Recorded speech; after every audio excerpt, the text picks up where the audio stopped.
جس کا کوئی بھائی بہن نہ ہو وہ پیاسی روح عمر بھر ان میٹھے رشتوں کو ترستی رہتی ہے۔ میں ذرا سمجھدار ہوئی تو ان انمول رشتوں کی کمی کو میں نے بھی محسوس کیا۔ تاہم میری امی نے مجھے اتنی توجہ دی کہ میری سہیلی اور بہن بن گئی۔ والد بھی روزانہ شام کو میرے ساتھ وقت بتانے لگے، کبھی میرے ساتھ ٹینس کھیلتے، کبھی سیر کو لے جاتے اور انڈور گیم کھیل کر کمپنی دیتے۔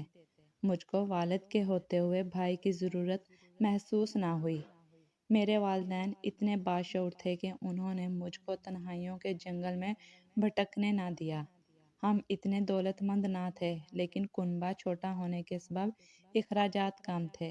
والد صاحب نے عمر بھر کی جمع پونجی سے ایک جدید علاقے میں چھوٹا سا گھر بنایا تھا، جس کی فضا میں والدین کے پیار کی مہک رچی بسی تھی۔ اب بھی وہ دن یاد آتے ہیں تو دل میں ایک مسرت بھرا احساس جاگ اٹھتا ہے۔ ان دنوں ایف اے کی طالبہ تھی جب ہم نئے مکان میں شفٹ ہوئے تھے۔ ہم ایک معمولی سے گھر سے بہتر گھر میں آ گئے تھے۔ امی سارا دن گھر کو سجانے سنوارنے میں مشغول رہتی تھی۔ کچھ دن تو نئے مکان کی خوشی میں مگن رہی۔ بالآخر امی کو پڑوسیوں سے رابطے کا خیال آیا۔ ہمارے ساتھ والے گھر میں ایک عمر رسیدہ جوڑا رہتا تھا۔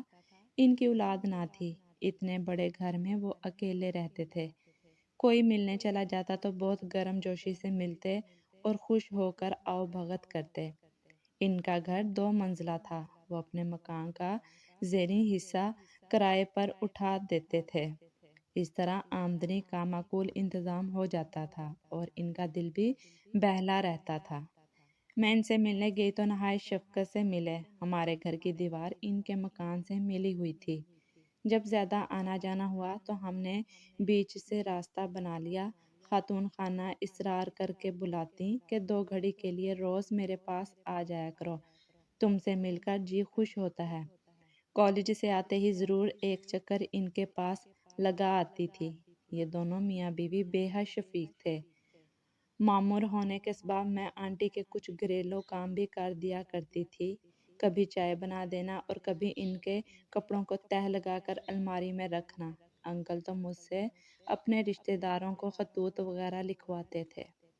ایک دن انہوں نے مجھے کہا، بیٹی تم ہمیں انکل آنٹی کے بجائے دادا دادی کہا کرو۔ تب سے میں انہیں دادا اور ان کی بیوی کو دادی کہنے لگی۔ مجھے یہ نیا رشتہ زیادہ اچھا لگا۔ انہی دنوں جب میرے سالانہ پرچے ختم ہوئے تو میں ان کی طرف گئی۔ تب میں نے ان کے گھر کے نچلے پورشن میں ایک شخص کو دیکھا جو لان میں کرسی ڈالے بیٹھا تھا۔ اس کی پشت میری جانب تھی، لہٰذا اس کا چہرہ نہ دیکھ سکی۔ سمجھی کہ ان کا کوئی رشتہ دار مہمان آیا ہوا ہے۔ اس دن دادا اور دادی گھر پر موجود نہ تھے۔ میں الٹے قدموں لوٹ آئی۔ واپس دوبارہ لان سے گزرتے ہوئے وہاں وہ شخص نظر نہ آیا۔ میں نے کمرے میں جھانکا تو وہ موجود تھا۔ جو ہی اس کو دیکھا میں بھاگ کر باہر آ گئی، تبھی وہ بھی باہر آ گیا، مگر میں نے پلٹ کر نہ دیکھا اور دوڑ کر اس کھڑکی سے اپنے گھر پہنچ گئی۔ امی کو بتایا کہ دادا اور دادی اپنے گھر نہیں تھے، نہ جانے کہاں گئے ہیں۔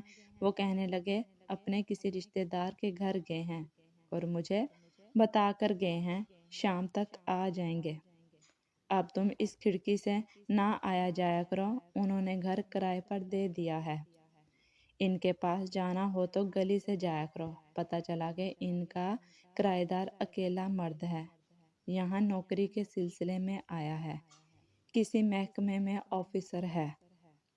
اگلی صبح جب میں کالج جانے کو نکلی تو وہ بھی اپنی گاڑی نکال رہا تھا۔ میں نے اسے نظر انداز کر دیا اور بس اسٹاپ کی طرف بڑھ گئی۔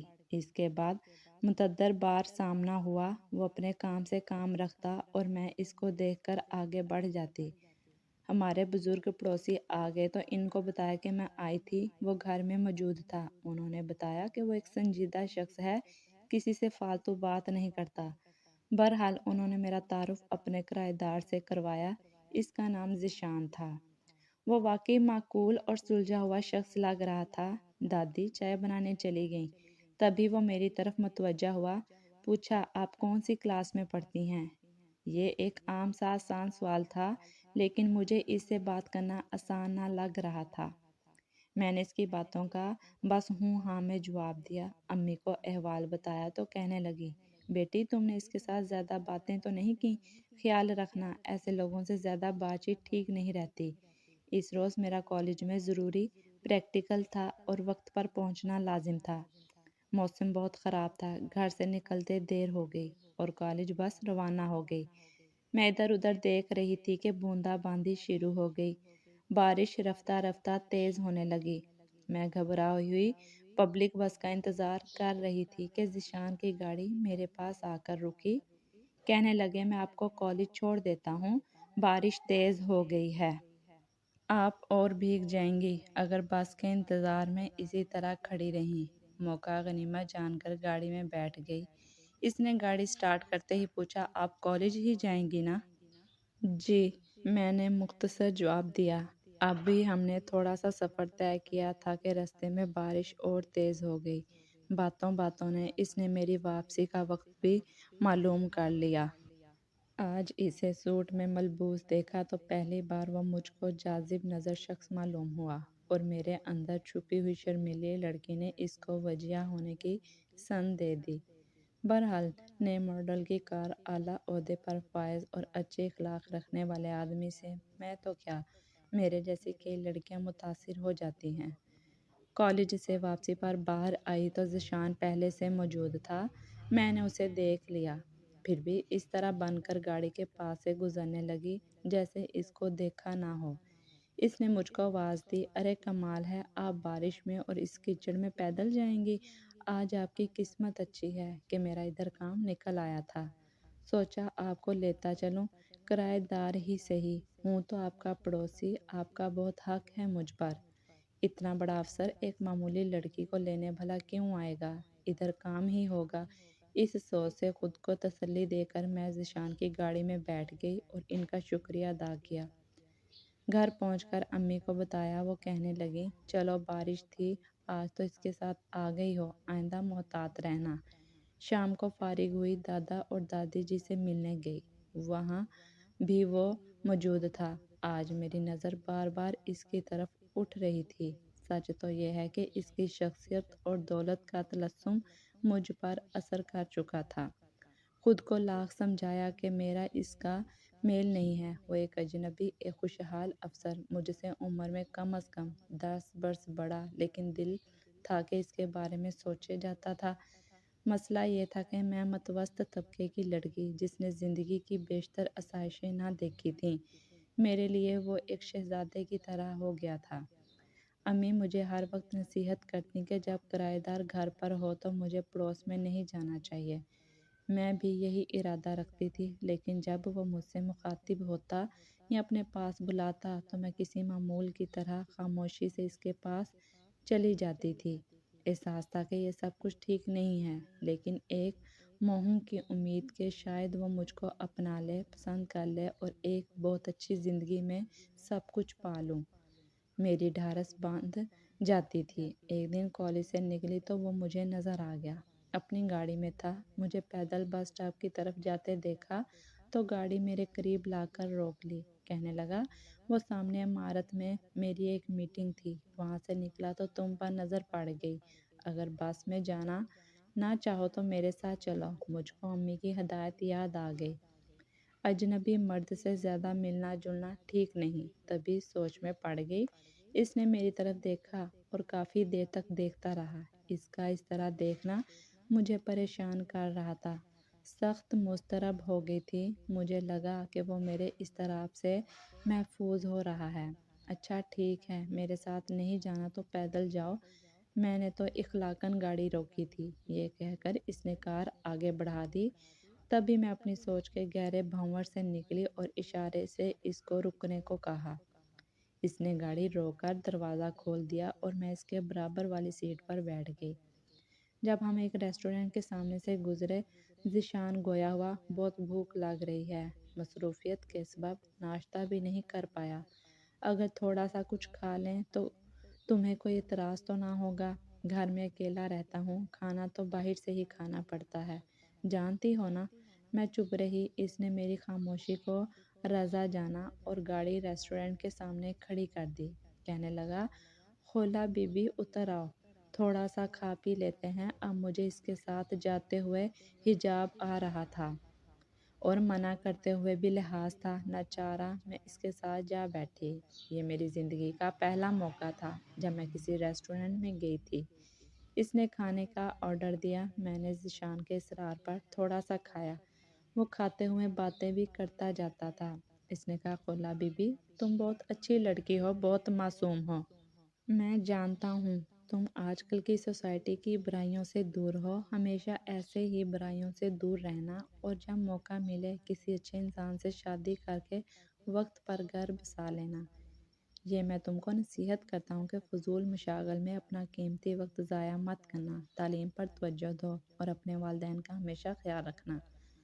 میں خاموشی سے اس کا لیکچر سن رہی تھی، جو باتیں اس کے منہ سے سننا چاہتی تھی وہ کوئی بات اس نے نہ کہی۔ پھر بھی میں اس کے خواب دیکھنے لگی کہ شاید یہ میری عمر کا تقاضا تھا۔ خود ہی سے یہ سمجھ لیا کہ اس کی نصیحتوں کا مطلب ہے کہ وہ مجھے اپنانے والا ہے، جلد میرے والدین سے رشتہ مانگنے کا ارادہ رکھتا ہے، ورنہ ایسی نصیحتیں کیوں کرتا کہ ہمیشہ ماں باپ کا خیال رکھنا۔ اس کو بھلا میرے والدین سے کیا دلچسپی؟ اس روز کے بعد جب میں اکیلی بیٹھتی، تنہائی میں اسی کے بارے میں سوچتی، خیالوں میں اسی کے ساتھ باتیں کرتی، حالانکہ اظہار محبت تو دور کی بات، اس نے تو لگاؤ کا بھی اظہار نہ کیا تھا، اور میں تھی کہ جیسے کسی نے حقیقت میں میری دنیا بدل کر رکھ دی تھی۔ یہ ضرورت ہی محسوس نہ کی کہ دادا دادی سے اس کے بارے میں پوچھوں کہ کون ہے، کہاں کا رہنے والا ہے، شادی شدہ ہے یا غیر شادی شدہ۔ میری آنکھوں پر خوشگمانی کی ایسی چمکتی دمکتی پٹی چڑھی کہ اس کا اصل روپ نہ دیکھ سکی۔ میں نے اس کی ضرورت ہی محسوس نہ کی، میں تو بس اس کی ہو جانا چاہتی تھی۔ اپنی اس بے خودی پر خود بھی حیران تھی۔ اب پڑوسن دادی کے گھر ذیشان سے جب سامنا ہوتا، وہ پہلی بات یہی پوچھتا، پڑھائی ہو رہی ہے نا، دل لگا کر پڑھ رہی ہو نا، دیکھو اپنی تعلیم کی طرف سے غفلت مت کرنا، یہی ایک چیز ہے جو آئندہ تمہارے کام آئے گی۔ تبھی میں سوچتی، یہ عمر رسیدہ لوگوں کے ساتھ رہ کر بوڑھی روح ہو گیا ہے۔ میں ایف اے میں پاس ہو گئی، ذیشان کو پتہ چلا، وہ خوش ہوا، مٹھائی لایا اور سب کو دی۔ اس کی انہی باتوں نے مجھے اور بھی اس کا دیوانہ بنا دیا۔ میرا تھرڈ ایئر میں تیسرا سال تھا۔ ایک دن اس نے مجھے کیک لا کر دیا۔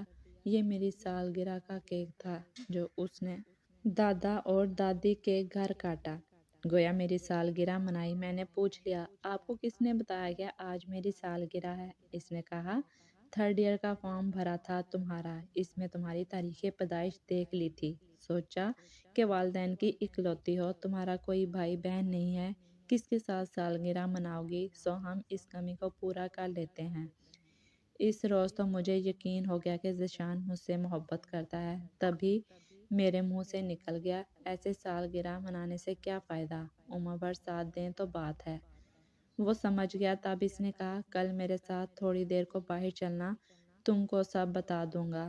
اگلے روز میں کالج سے نکلی، وہ گاڑی لیے میرا منتظر تھا۔